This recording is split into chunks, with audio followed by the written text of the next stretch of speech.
কোটা সংস্কারের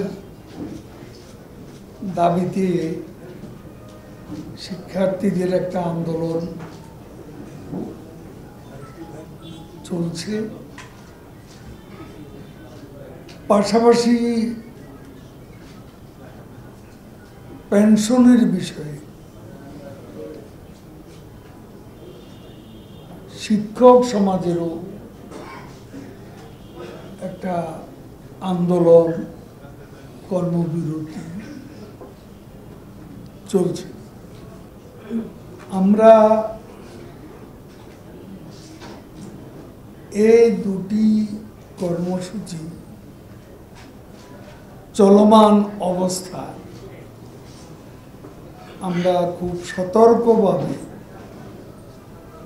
পরিস্থিতি পর্যবেক্ষণ করছি। আমরা যতটুকু জানি, কোটা সংস্কার বিরোধী যে আন্দোলন শিক্ষার্থীরা করছে, তারা, আমি যতটুকু জেনেছি, আজকে তাদের নির্ধারিত কোনো কর্মসূচি নেই। সেজন্য আমি তাদের ধন্যবাদ দেব। এবং তারা, এমনও আমরা শুনেছি যে তারা উচ্চ আদালতে যে মামলা,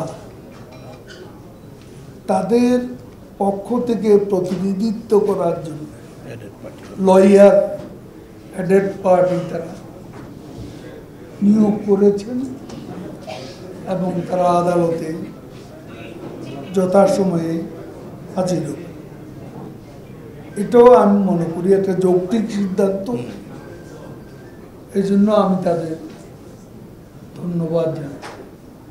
আমরা আশা করছি শিগগিরই শুনানি হবে।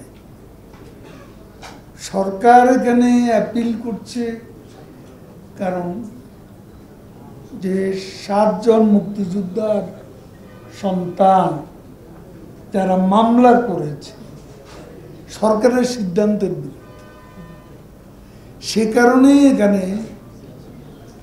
সরকার এখানে অবশ্যই একটা পক্ষ, এবং সে কারণে অ্যাপিল বিভাগে সরকারকে যেতে হয়েছে। আমাদের অবস্থান এখানে, সরকারের অবস্থান একেবারেই পরিষ্কার, স্ফটিকের মতো পরিষ্কার। আমরা যারা আজকে আন্দোলন করছেন, আমি একটা বিষয়,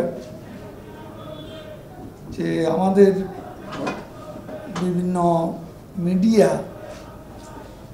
কোটা বিরোধী আন্দোলন, আমার তো মনে হয় তাদের সঙ্গে যোগাযোগ করে যেটা জানা গেছে, সেটা হলো কোটা সংস্কার বিরোধী আন্দোলন।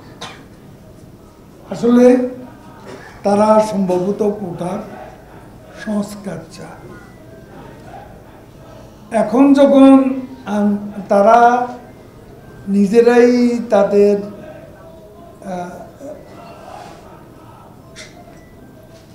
প্রতিনিধি, তাদের আইনজীবী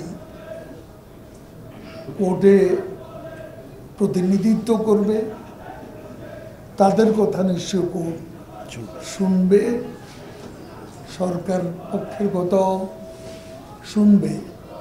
সব পক্ষের সাথে আলাপ আলোচনা করে সব পক্ষের কথা শুনে আমি মনে করি দেশের সর্বোচ্চ আদালত, অ্যাপিল বিভাগ বাস্তবসম্মত একটা সিদ্ধান্ত নেবে, এটাই আমরা আশা।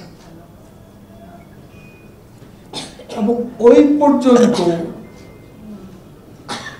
ধৈর্য ধারণ করার জন্য আমরা সংশ্লিষ্ট সবাইকে অনুরোধ করব